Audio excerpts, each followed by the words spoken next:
So by the time many of you see this upload, it'll probably be about a couple weeks removed from the Federal Reserve's latest meeting, which would have been at February 1st.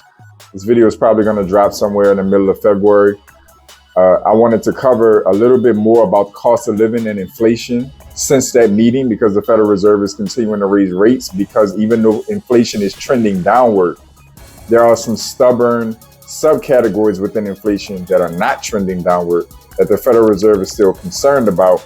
And I actually thought it was a great conversation for us to have, and a great strategy and an opportunity to have a conversation to start getting you to understand what you need to be concerned about personally within your financial budget in your household when it comes to inflation, and how at least one major strategy on how you can start mitigating or fighting against inflation. So at the time of this recording, most recent CPI numbers are at about 6.5, which is down from its peak at about 9.1 in July of 2022. So definitely trending in the right direction, but 6.5% a year is pretty bad. When you start thinking about on a yearly basis, overall inflation for goods and services being at about 6.5%, you can see a massive erosion in purchasing power very quickly, because most people's incomes are not increasing by 6+% per year. So very uncomfortable. A survey was taken in about July of 2022 that was posted on CNBC, stating that 75% of middle-class households said that their income is falling behind the cost of living, and that is their greatest concern financially. Very valid concern.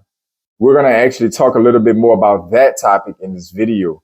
I'm going to also break down why you need to be more concerned about the individual economic factors, which factors those are, and how you can start mitigating some of the damage of inflation. This is JP from Blueprint for Prosperity, helping you to increase your net worth through relationship banking, maximizing your borrowing capacity, the proper use of life insurance, and the ownership of real estate. Like the video, subscribe to the channel. I'm uploading content on a daily basis to help you customize your personal blueprint for prosperity. So what I want to cover in this video is the concern that I just gave you guys, that the vast majority of you watching this video that are in the United States and probably in many other Western countries around the world are concerned about the fact that your cost of goods and services are increasing faster than you can keep up with when it comes to your income and the adjustments that you're able to make to your budget.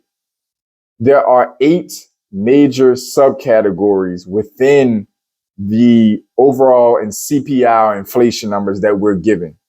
There are about 200 categories in all, but they've been broken down into about, or should I say brought up to about 8 different categories that are counted.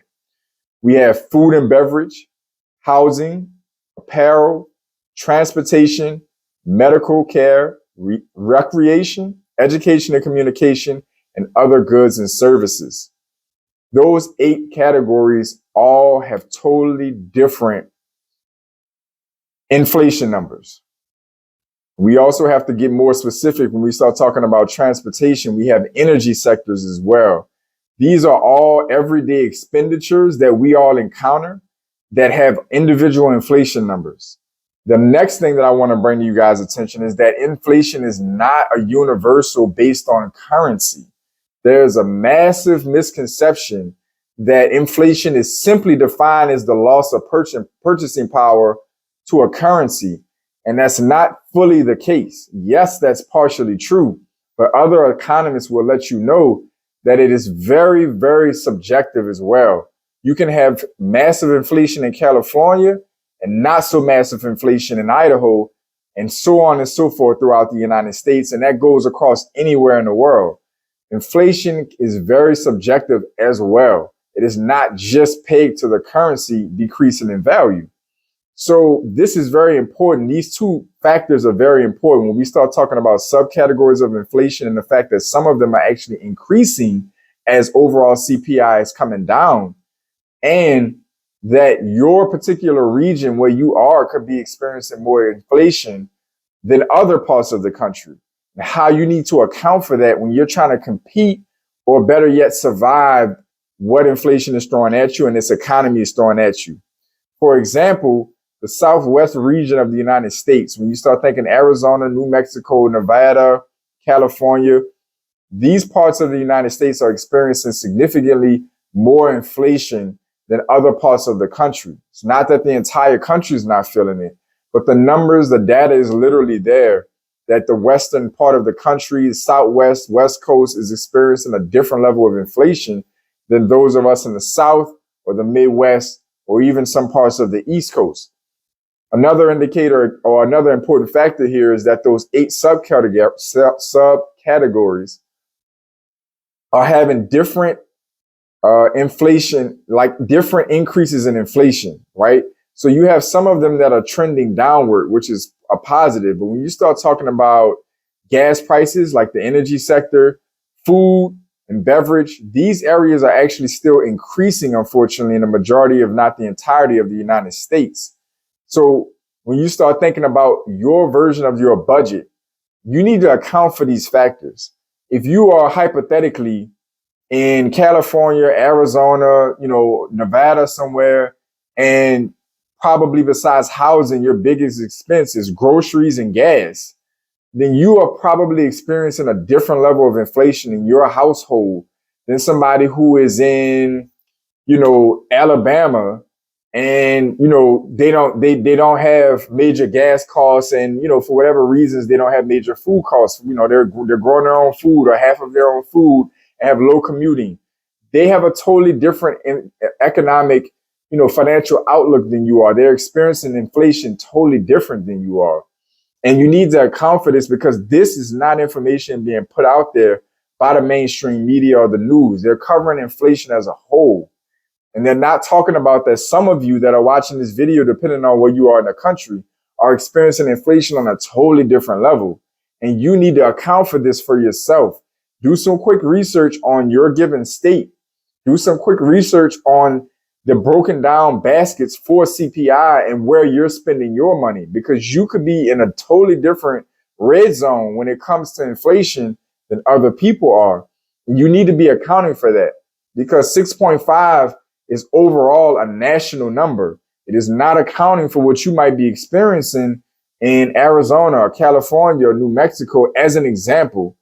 And again, if your highest expenditure, if you have a long commute and you're spending hundreds of dollars a week on gas, if you're spending hundreds of dollars a week or more on groceries, you could be really in a bad spot when it comes to inflation. So what is it, at least one major strategy that is realistic for most of you to employ that can help mitigate this? Credit card optimization.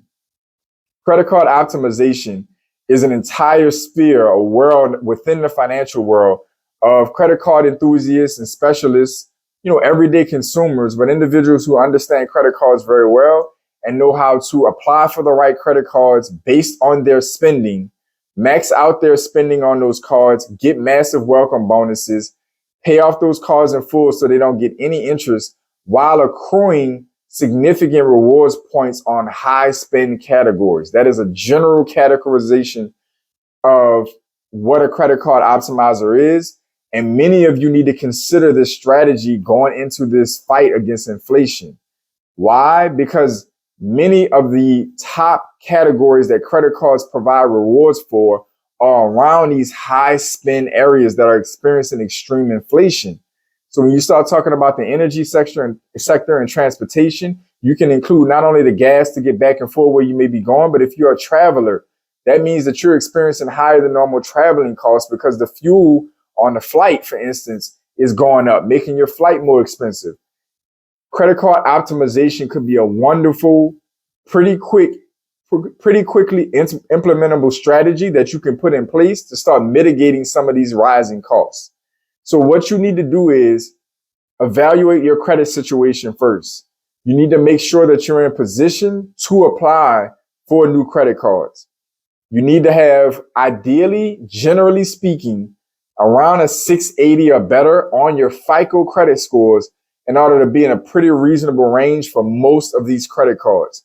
There are exceptions to this rule, and your credit score alone does not determine your approval rates.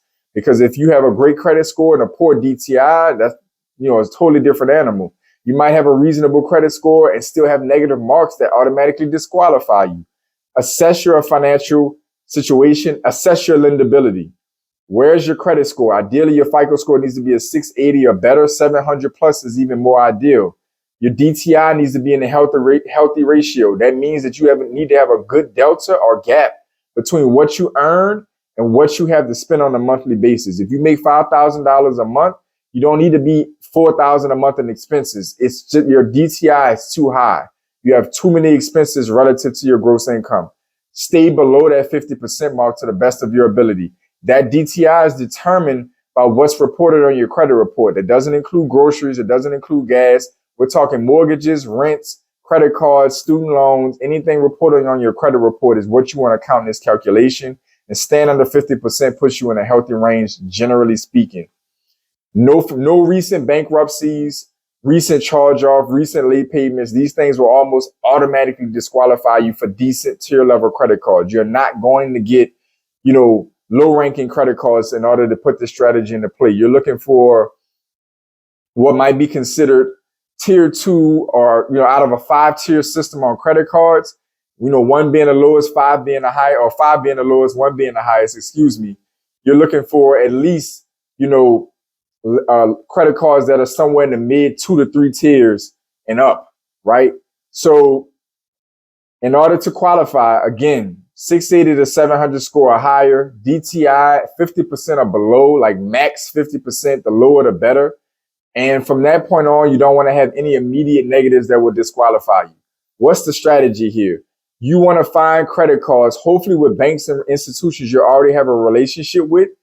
You want to turn around and find credit cards they're offering that you qualify for that are in the spend categories that you are putting your heaviest spend towards, that are hitting you the hardest on your budget. So if gas is a big expense for you, a consistent expense, you want to get a high earning gas rewards credit card. They are out there, 3, 4, 5% back on gas. They exist, and this can help mitigate the damage that you're taking financially in your budget on your gas costs, as well as that welcome bonus that can really help offset things in that first year, because that in itself could be 5 to 10% in value as well. If you got groceries, there are credit cards out there, 3, 4, 5% on groceries, as well as massive welcome bonuses. If you have traveling going on, again, 3, 4, 5%, sometimes 7 to 10% in travel rewards. You can also be getting upgrades on flights that can, while saving money. You need to start looking into institutions you already bank with.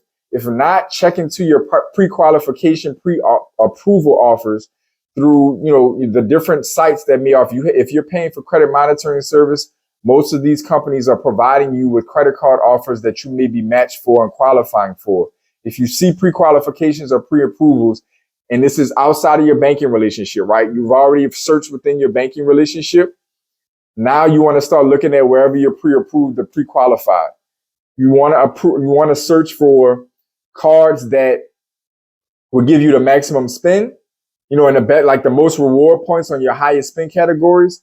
And also there are websites, there are places you can find out where these credit cards are pulling, which reports they're pulling.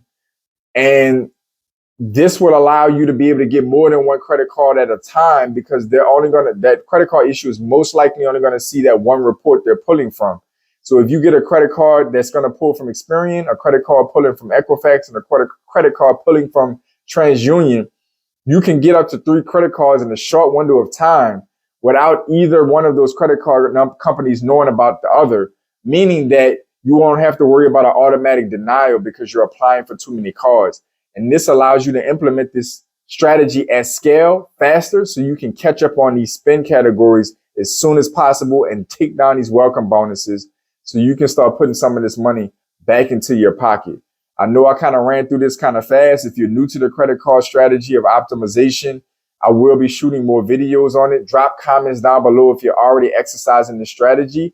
If you're confused or you have more questions, drop those down below. I read the comments. I will respond in the video giving you more clarity on this. But I wanted to put this strategy out here as fast as I could without making this video too long, to put it on your mind that there are strategies, there are options to help you financially so you are not taking too big of a loss when it comes to inflation until inflation can come under control. There's things you can be doing to help yourself to continue to grow your finances and to continue to position yourself for success.